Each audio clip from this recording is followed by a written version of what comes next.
Hello to everyone. आज की इस वीडियो में हम बात करेंगे जो JKSSB का स्टॉक असिस्टेंट के पोस्ट्स हैं उनका जो ऑफिशियल सिलेबस से नया वाला वो अभी तक नहीं आया है। अगर सिलेबस आउट ही नहीं हुआ है, क्या हम प्रिपरेशन शुरू करें कि नहीं करें? पहली बात, जो JKSSB का लेवल जो हो रहा है दिन ब दिन वो इंक्रीज हो रहा है, चाहे कोई भी पोस्ट हो। सिर्फ उस पोस्ट पे नहीं हो रहा है पेपर, इनके जो स्पेसिफिक पोस्ट्स हैं जैसे कि जेई के पोस्ट अगर आप लोगे उनका भी अपने अपने ब्रांचेस के होते हैं, उनके लेवल जो है वो थोड़ा बहुत इजी रहते हैं। और जो अगर इनमें भी लीक हो गए पेपर फिर इनका भी इंक्रीज होता है, चाहे वो अब किसी भी डिपार्टमेंट का हो, अपना अपना सिलेबस रहता है, उनका थोड़ा बहुत मॉडरेट ही रहता है। लेकिन जो बाकी पोस्ट हैं जो कॉमन हैं जिसमें ग्रेजुएट्स एलिजिबल हैं या 10th base eligible matrix posts हैं या 12th बेस पोस्ट्स हैं, उनमें क्वेश्चन पेपर की और जो लेवल है वो इंक्रीज हो रही है। इसीलिए जो स्टॉक असिस्टेंट का भी पेपर अच्छा खासा पूछा जाएगा। अगर कट ऑफ डाउन करूँगा, अगर कट ऑफ हाई रहेगा तो पेपर की लेवल इजी मॉडरेट आने के चांस हैं। लेकिन आपको क्या करना है, आपको प्रिपरेशन जो है अपनी वो शुरू करनी होगी, क्योंकि इसे ही पढ़ोगे थोड़ा बहुत कवर हो जाएगा।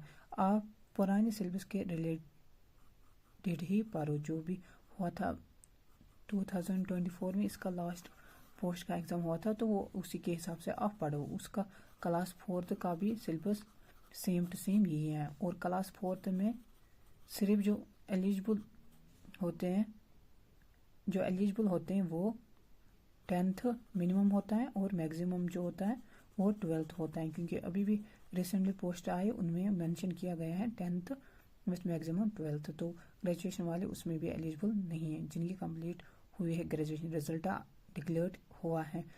लेकिन वो जो ग्रेजुएशन कर रहे हैं अभी रिसेंटली या 8th सेम में, वो अगर उनका रिजल्ट नहीं आया तो वो भी एलिजिबल होते हैं 12th बेस पोस्टों में। इसलिए आपको स्टॉक असिस्टेंट की पढ़ाई शुरू करनी होगी ताकि आप मैक्सिमम सिलेबस कवर करें तब तक जब तक सिलेबस आ जाए, क्योंकि अब जो एग्ज़ाम कैलेंडर था उसके हिसाब से ही एग्ज़ाम्स हो रहे ज़्यादातर।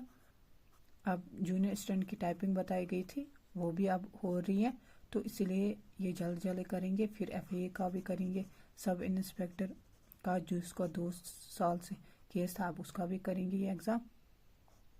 फिर जो है सब इंस्पेक्टर टेलीकम्युनिकेशन वो भी है, स्टॉक असिस्टेंट और ASDU का इनका भी होने के चांसेस है कि दिसंबर में या जनवरी में तो होंगे ही होंगे फिर ये एग्ज़ाम्स। इसलिए आप प्रिपरेशन शुरू करो स्टॉक असिस्टेंट की।